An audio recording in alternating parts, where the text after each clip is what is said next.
Seigneur Dieu Tout-Puissant, nous te sommes infiniment reconnaissants cet après-midi de te dire grandement merci.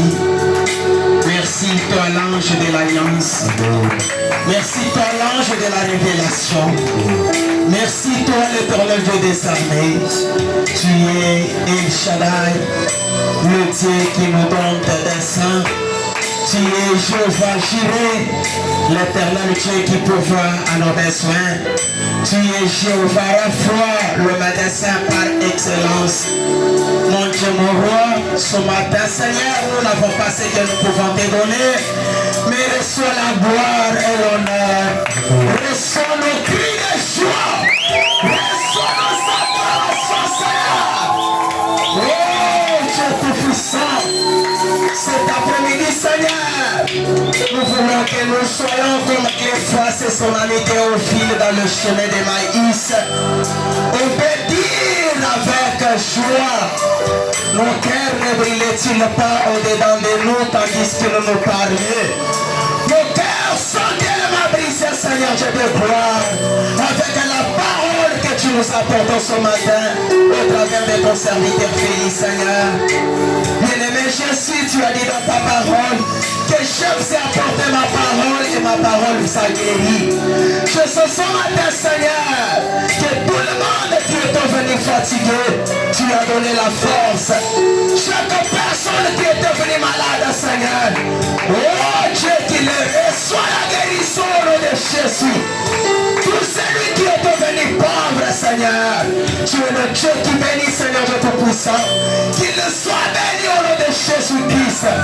Mon Dieu, mon roi, tu as dit dans ta parole qu'au dernier jour, il ne prêchera l'autre. Nous l'avons confirmé, Seigneur Dieu des rois, que ce matin, ce n'était pas l'homme qui nous parlait, mais c'était le glorieux Saint-Esprit qui nous parlait, Seigneur. Merci pour ta présence au milieu de nous. Merci Seigneur Dieu de gloire pour ta manifestation au milieu de nous. Merci Seigneur Dieu de gloire pour le berger par excellence que tu as placé au milieu de nous. Seigneur, à la prochaine fois, si Seigneur Dieu de gloire, tu gagnes de pouvoir nous protéger sa famille, Seigneur, afin qu'il puisse encore nous apporter cette parole. Nous ne manquerons jamais de dire grandement merci. Bénis Seigneur Dieu de gloire, mon frère et ma soeur. Protège notre chemin de retour. Bénis les dîmes et les offrandes. Bénis Seigneur Dieu de gloire au laïc. Bénis le type des voies. Bénis le type de ministre. Bénis l'office de huissier de diacre, Seigneur Dieu de gloire. Nous abandonnons tout ensemble entre tes saintes mains. Bénis notre chemin de retour. Les accidents, la mort, les complications, nous les chassons au nom de Jésus-Christ. Nous abandonnons tout entre tes saintes mains. Tout pour ta gloire et pour ton honneur au nom de Jésus-Christ. Amen. Amen.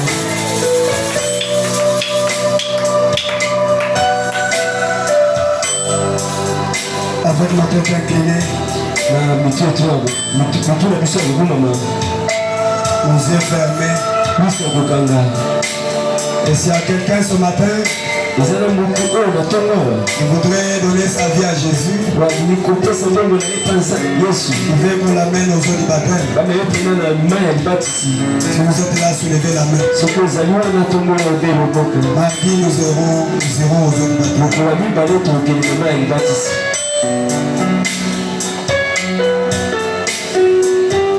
Si vous vous sentez poussé,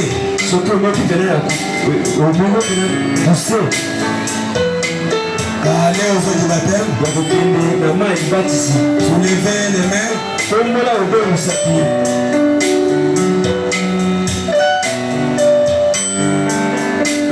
Acclamons le Seigneur Jésus.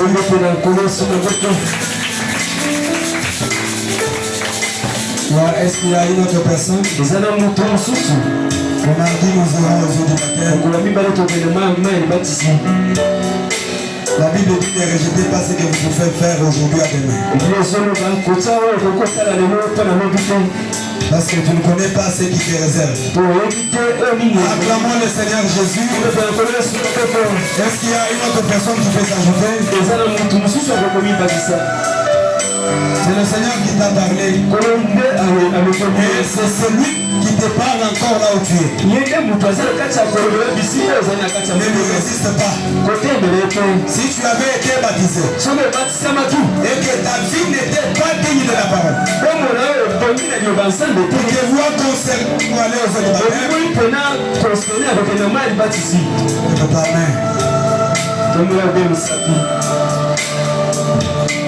acclamons le Seigneur. Il y a une autre personne qui peut s'ajouter. Je vous invite, vous qui avez pris la décision d'aller aux eaux du baptême, venez ici devant les autres, les yeux fermés. Venez vous appuyer ici devant. Maman, veuillez venir, venez devant.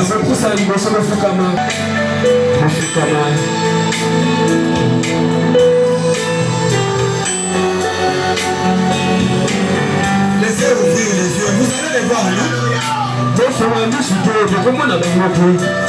Priez le Seigneur Dieu. Dites-leur que nous avons pris la décision de te suivre. Nous ne voulons plus écouter Satan. Désormais, nous voulons que nous soyons conduits par toi. Reçois-nous. Pardonne-nous, vous connaissez ce que vous avez fait dans la vie. Faites une petite prière.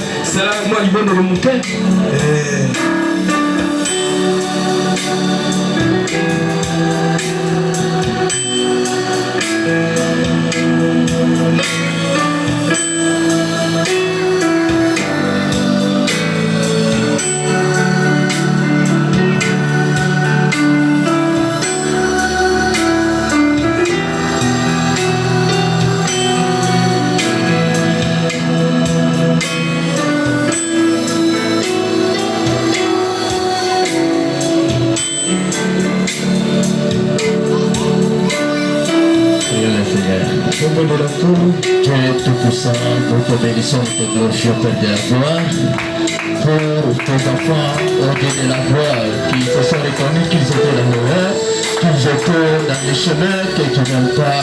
Aujourd'hui, nous avons pris l'engagement, Père de la gloire. Oh Dieu, les diables, tout prêt, tout puissant, afin de pouvoir les séduire.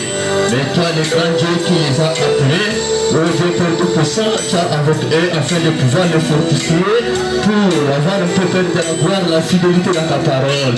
Oh Dieu de la gloire, nous le te demandons ici, grand Père, qui sera devant eux pour les conduire et derrière pour les garder au nom puissant de l'Esprit, c'est Amen. Amen. Que Dieu bénisse l'homme de Dieu pour la prière. Tournez comme ça, ne partez pas trop.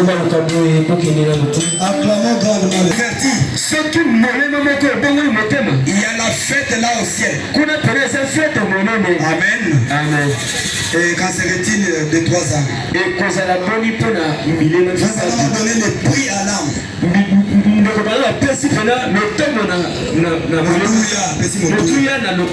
prix de mon âme, c'est 10 000 mondes. On a 10 000 mondes, 10 000 mondes, 10 000 mondes. On a gagné 30 000 mondes. Acclamons le Seigneur Jésus. Veuillez rentrer à votre place. Le mardi, on va se retrouver ici à 8h. Je pense que l'eau sera propre.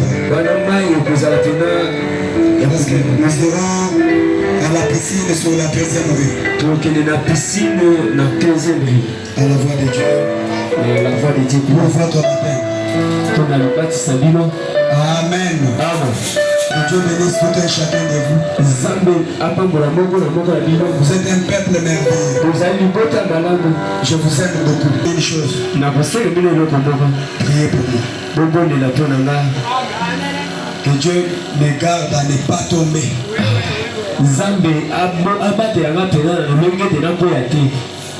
Que Dieu me garde. Regarde qu'il me donne toujours sa parole. Je vais inviter les huissiers à faire un peu rapidement le travail. Regardez un peu vite là les dîmes des offrandes. Si vous n'avez pas l'offrande, touchez notre Dieu pourvoira.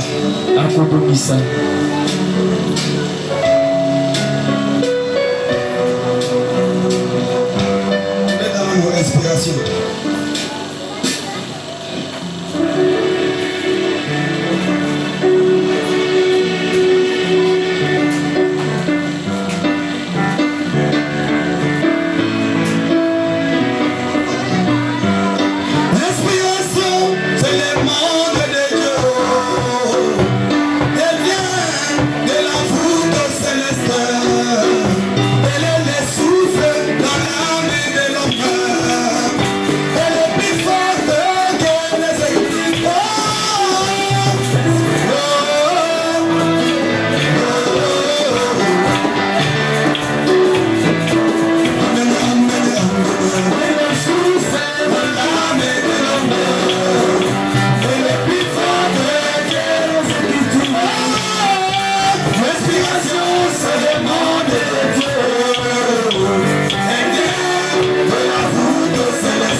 l'adoration, c'est le monde de Dieu.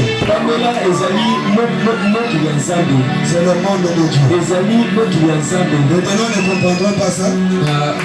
Ils vont comprendre plus tard. Amen. Vous arrivez presque à la fin. Je vais recevoir nos visiteurs. Pour la première fois, nous avons l'honneur de vous recevoir. Nous vous convions à vous lever. Nous allons vous dire bonjour. Alors qu'il s'élève, acclamons le Seigneur. Alléluia.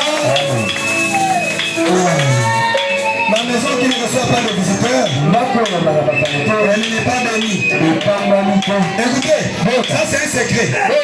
Cherchez aussi à recevoir des visiteurs chez vous.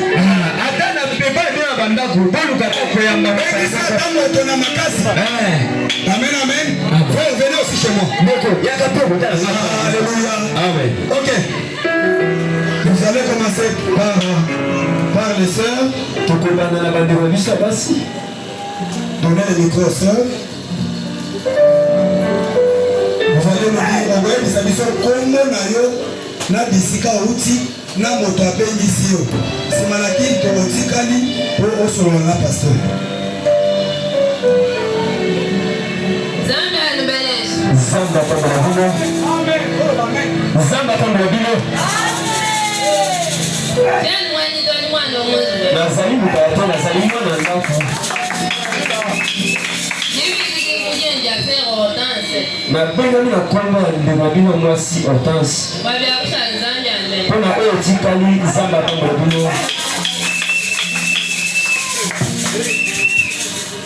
Shalom, shalom. Kimia ekelezia. Tena mwabito mwana. Nazali mukate, nazali mwana ndaku.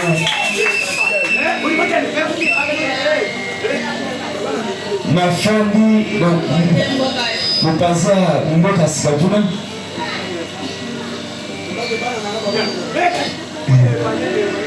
Amen. Tombona na bana na yoka sawa kuza. Zamba tomobili. Yesu pandi. Bana zali mukate. Yesu. Nazali mwana ndaku. Emeni kasai. Na uti kasai. Na benga na komba bente. Yesu kaniza matanga bino. Na matanga bino. Amen.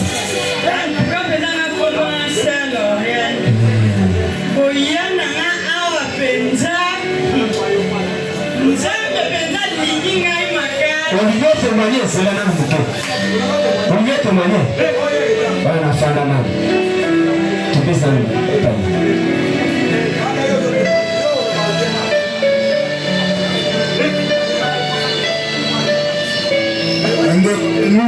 Amen. Tukanga kumbona na fashala. Tukipenda fa naya awa. Ezana esanga bo yamba. Nous allons essayer, Amen. Amen. Shalom l'église. On a fait un signe au taille na bwende. On a dame kwa sepele le noto kutana bino. Amen. Bobo tamaboko.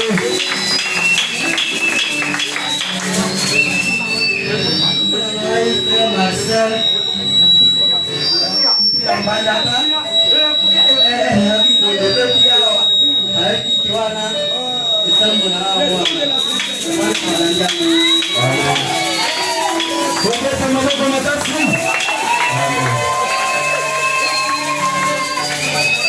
Shalom l'église.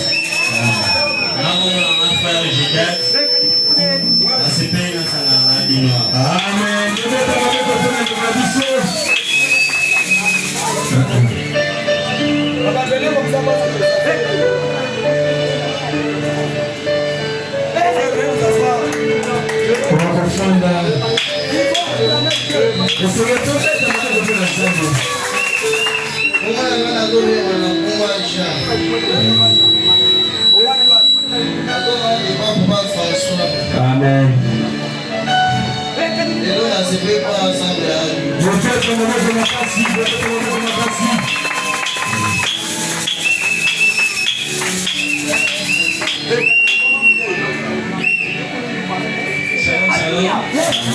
Kimia église. Ah oui, ça n'est pas d'addition. La paix on a compris à frère Nicolas. La famille a donné une nation de ah, les mots pour la CP pour la salle de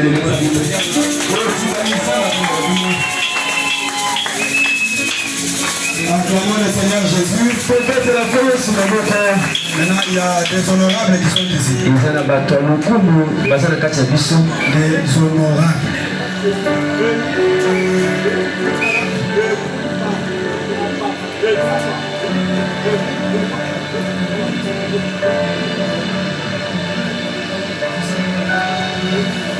Ah.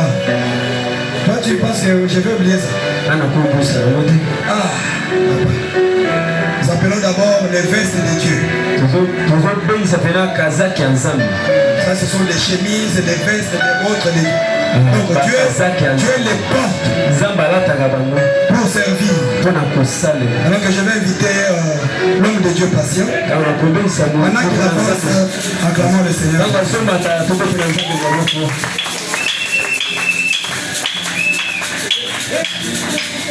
Que le Seigneur Jésus vous bénisse. Vous n'êtes pas dans la joie pour nous recevoir.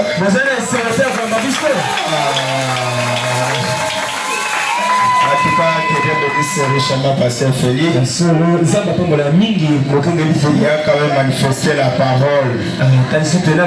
Sans l'amour, personne n'entrera au ciel. Nous devons nous soutenir. Ce n'est pas son travail à lui, mais c'est le travail de Dieu. En tout cas, je me suis dit, comme j'avais passé la campagne chez moi, je ne pouvais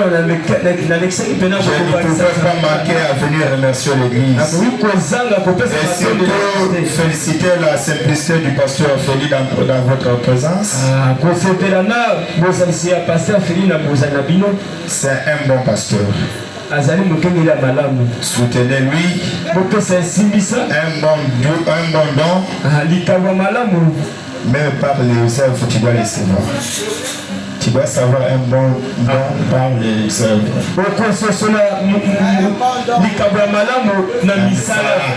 Que le Seigneur vous bénisse. Aimez-lui, c'est un don de Dieu.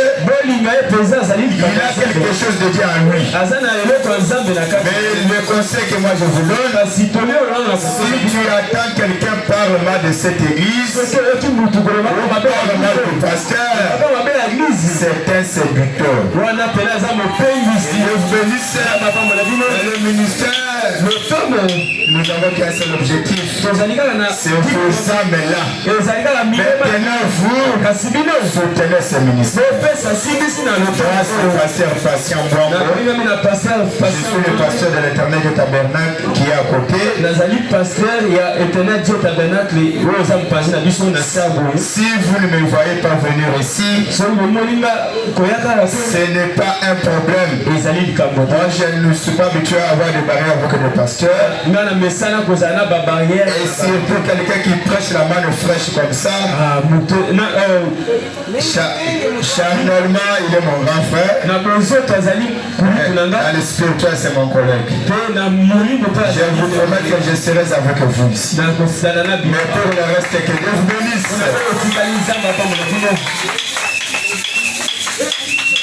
Ah, pasteur Patient, que Dieu bénisse. Pasteur Patient, ça va comme venir nous soutenir. Amen, amen. Amen.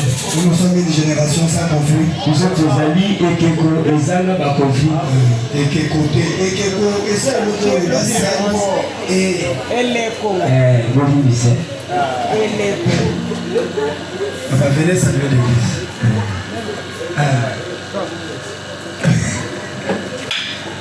Alors il s'avance nous acclamons le Seigneur.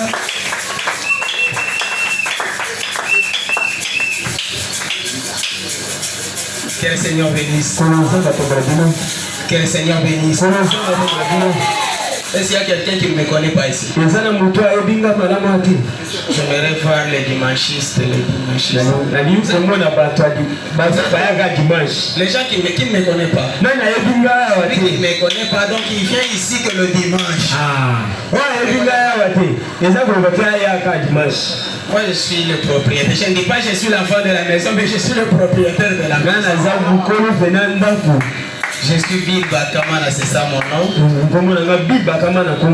Je suis le frère du pasteur Félix. Je lui aime beaucoup. Comme je lui aime beaucoup, je l'aime beaucoup aussi. Ce n'est pas seulement aujourd'hui. À la prochaine fois, on va toujours se voir. Mais je vais vous dire une chose. C'est samedi. C'est samedi, oui. C'est samedi. La maison de nous, c'est le vendredi. Qui a le problème qu'il a prié lui-même, ça n'a pas tenu. Il a prié lui-même, ça n'a pas tenu. Mais il veut l'association d'autres personnes. Venez le vendredi, le Dieu de Félix est là en permanence pour vous donner la solution. Je suis que le vendredi passé, je ne pareil.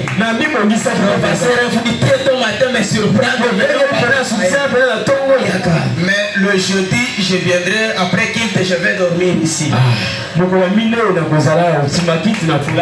allons passer ici avec le serviteur de Dieu.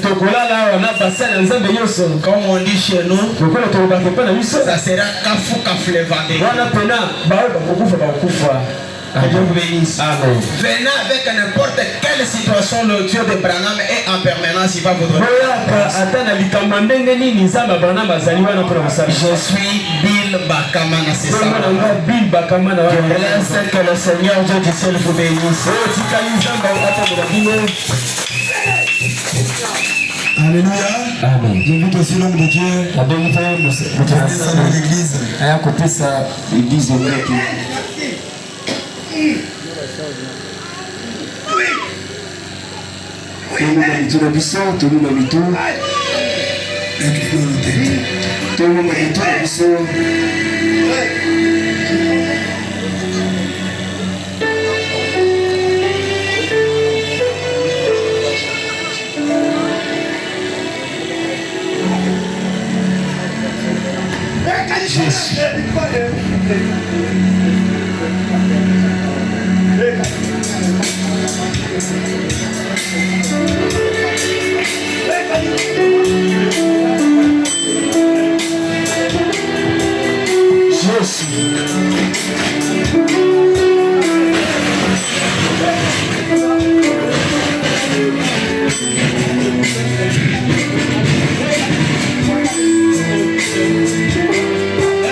Réveillez-vous. Oh alors, peuple de Dieu. Shalom, peuple de Dieu. Je ne suis pas un étranger, mais je le suis. Ça c'est notre frère de piété là. C'est votre frère Daniel Chibouaba. Près du fou. Je suis le mari de la sœur Hortense qui s'est présentée après. Je suis aussi seulement à la joie de la joie que vous avez manifestée. Je reste que Dieu vous bénisse.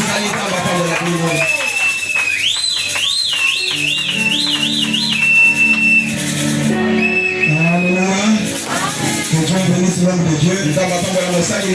Nous allons faire un effort d'arriver à la maison. Je ne connais pas ses frères.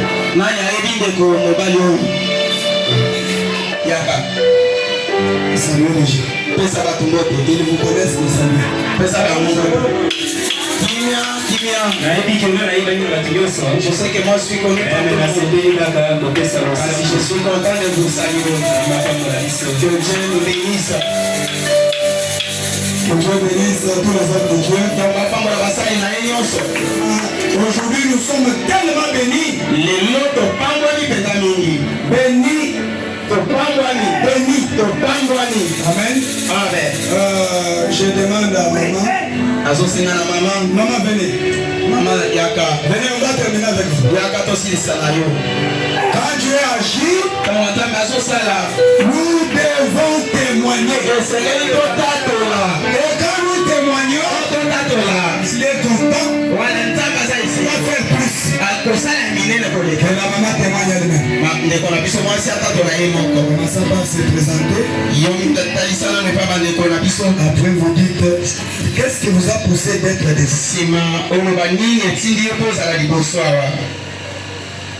Alléluia. En tout cas, présent dans le cérémonie de la télévision à Liboso. Nandimaki tekenge na koko za hotele mabori. Nzambe pe alinga imakasi. Dona koma awa ngala yote sibote na sambe la la papa balalo. Koyana nga awa na yaka penza nde ya okufa penza.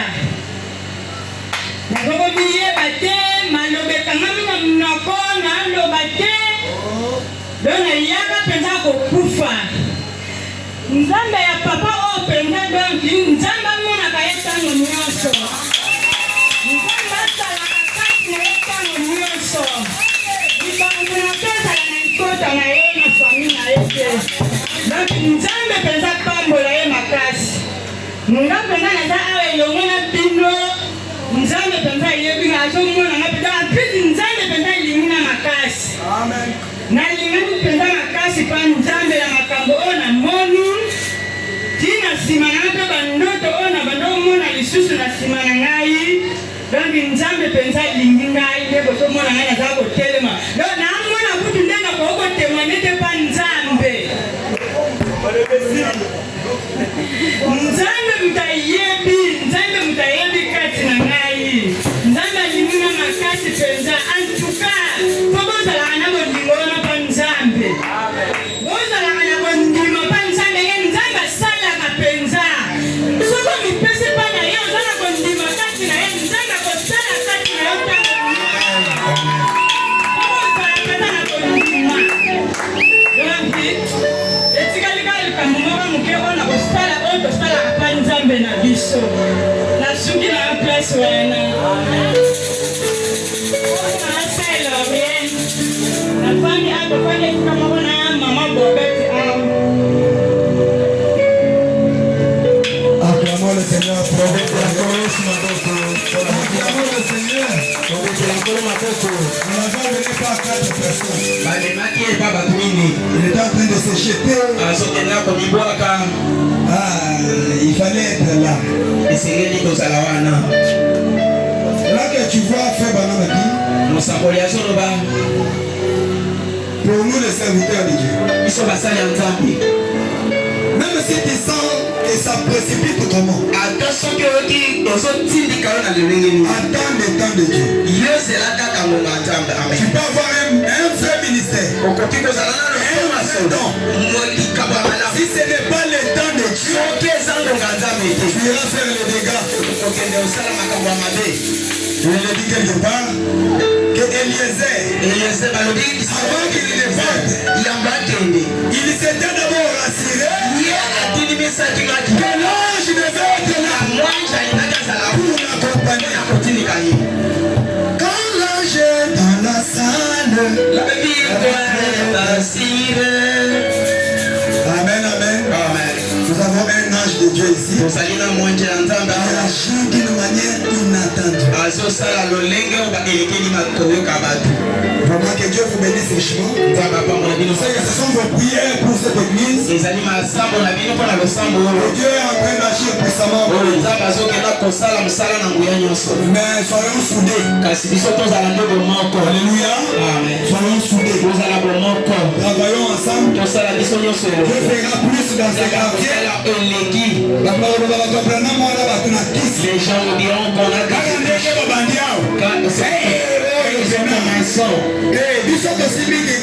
nous, on n'a pas touché au fétiche. Nous avons touché celui qui est au-dessus du fétiche. C'est le Seigneur Jésus-Christ.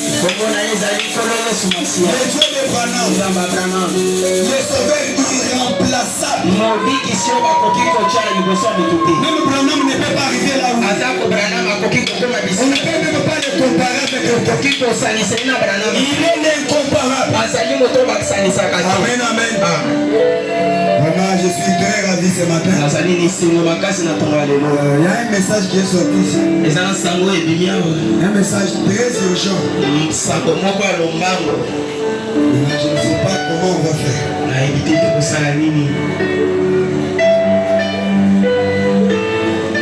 C'est le même téléphone qu'on utilise là-bas, c'est le même qui a le message.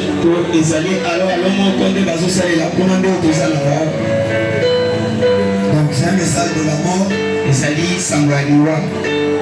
Il faut vraiment qu'on écrive ça.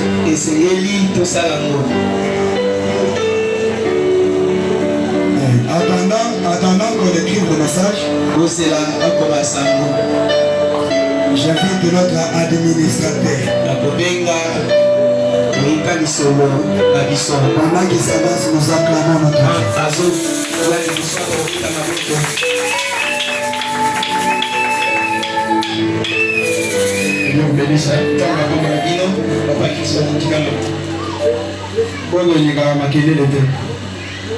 Que Dieu me bénisse. Êtes-vous dans la joie?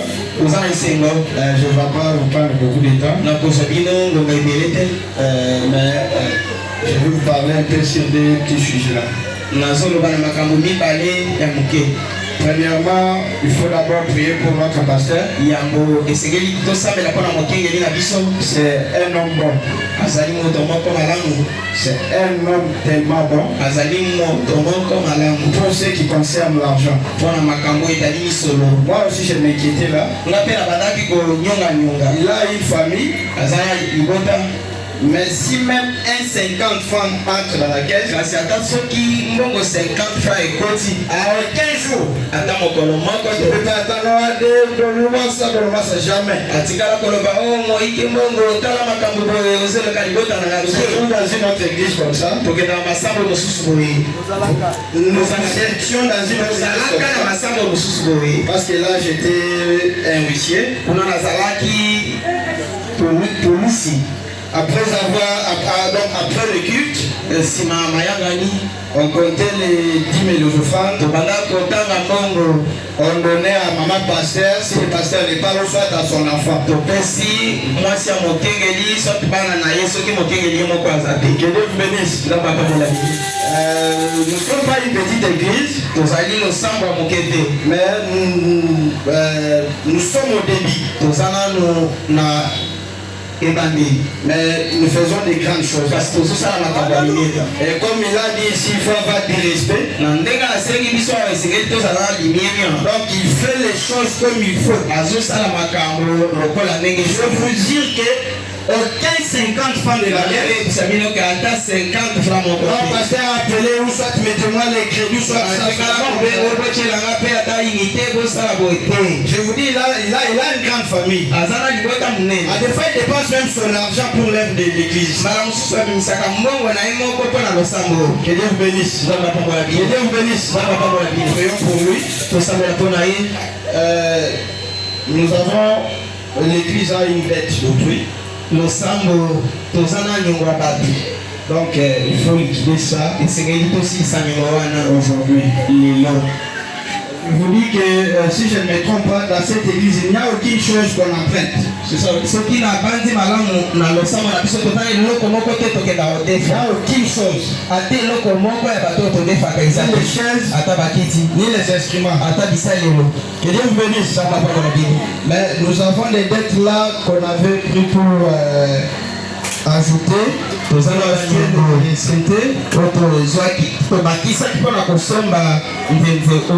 Et les groupes électrogènes. On avait emprunté ça chez une personne de bonne volonté. Ça fait déjà 2 mois. Ce n'est pas bien. Il faut qu'aujourd'hui, que nous puissions lui remettre cette somme-là. Donc j'ai besoin de $300. Qui veut défier Dieu cet après-midi? Qui veut défier Dieu, qui lève seulement sa main? Que Dieu vous bénisse. Je ne suis pas là pour faire trop de commentaires. Mais je vous dis des choses vraies. Qui veut défier Dieu? Et nous allons faire comme d'habitude. Nous allons souscrire. Nous allons souscrire. On va vous donner même une semaine. Qui veut défier Dieu? Que Dieu vous bénisse. Je ne sais pas si vous comprenez. Qui veut défier Dieu? Nous avons besoin de $300. Nous allons souscrire même $10. Et c'est mal à faire si vous n'avez pas quelque chose. Toi souscris seulement. Les hommes de Dieu vont prier pour vous.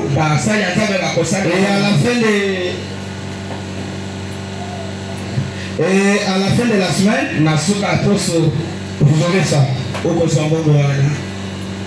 Vous êtes d'accord avec moi? De $10 jusqu'à $100. Que Dieu vous bénisse. Que Dieu vous bénisse. Papa Bertin, Papa David. Papa David est où?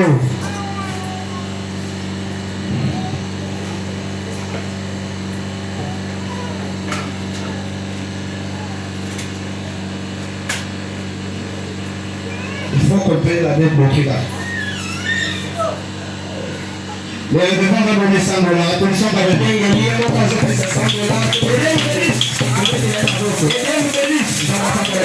Mais révérend, moi, je n'avais pas voulu ça. Pour que les bénédictions puissent se partager. Que Dieu vous bénisse. Moi aussi j'ai la possibilité de donner, mais cette fois-ci je ne donne pas. Que Dieu vous bénisse. Nous avons besoin de $300. Il veut passer à $100, $100, l'église était à $100, ok? Papa,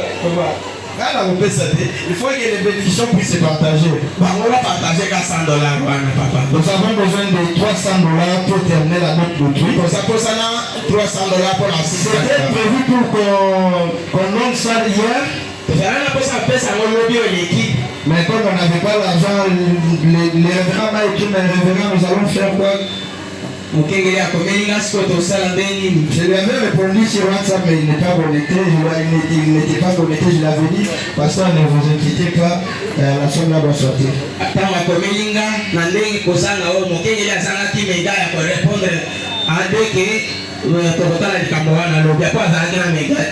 Est-ce qu'on vous avait demandé l'argent pour la construction ici?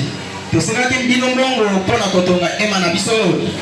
pour mais quand même vous avez vu. C'est pour cela que je vous dis que vous avez un bon pasteur. Que Dieu vous bénisse. Applaudissons quand même.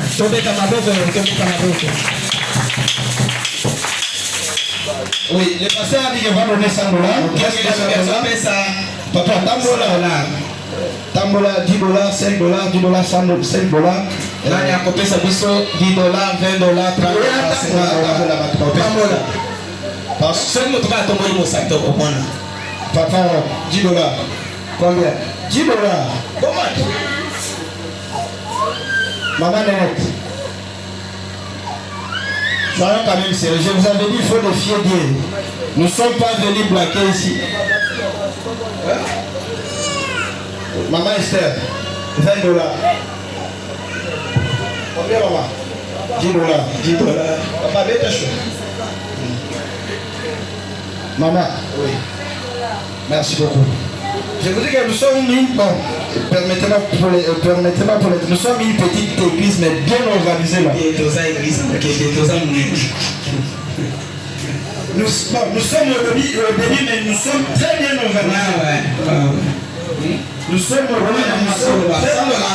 très bien organisés. Combien? 10 $. 10 $. Bon, là où ça vous êtes où? Ok, que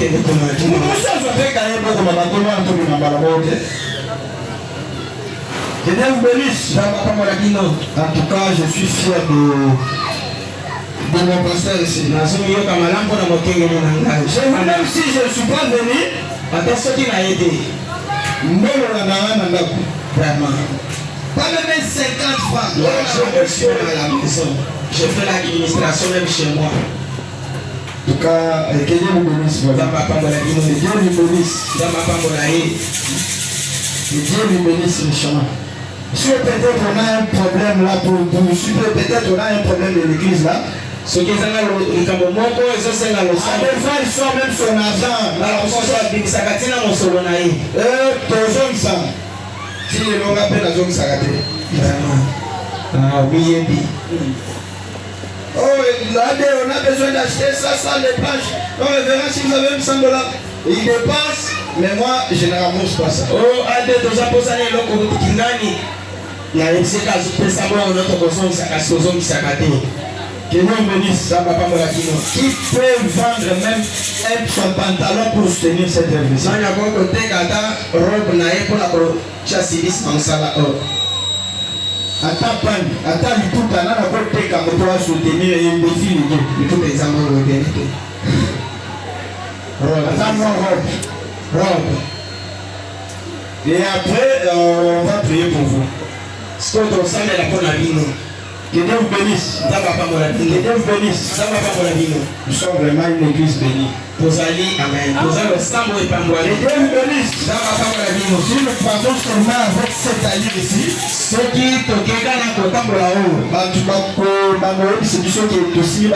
les gens nous diront qu'on a touché au fétiche. Que Dieu vous bénisse. Moi, je vous ai dit que pour les 300 $, là, je ne touche pas. Mais je vais ajouter des micros la semaine prochaine.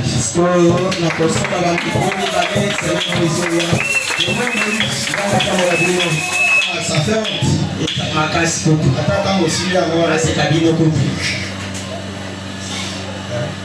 C'est pour cela que j'ai dit je ne vais plus toucher de 300 $.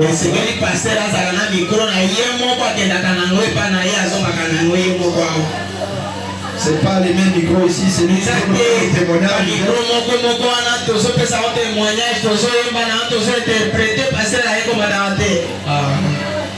Tant que nous sommes venus adorer les donateurs. Les donateurs. Nos pèses. Et c'est que nos pèses est à Malam. C'est combien? Et comme il. Bon.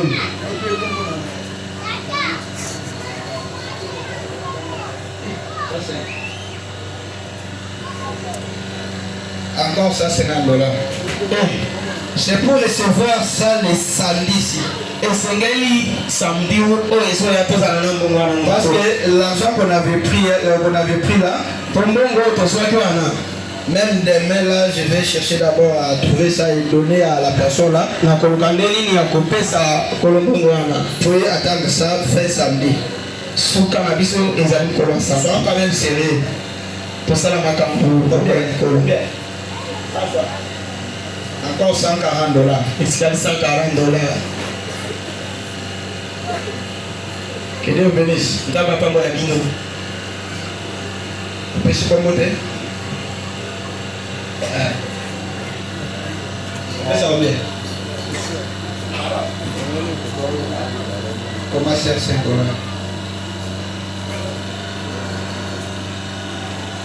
Sinon on ne sort pas. pamba te tokobima te Sinon on ne sort pas. pamba tokobima te Combien va s'y faire? Comment il dit $? C'est $5, papa. Papa David combien? Comment c'est $? Papa David $10. Papa Gustave.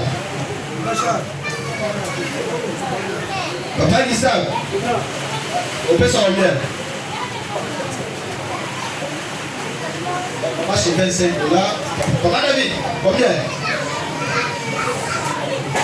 La maman est là.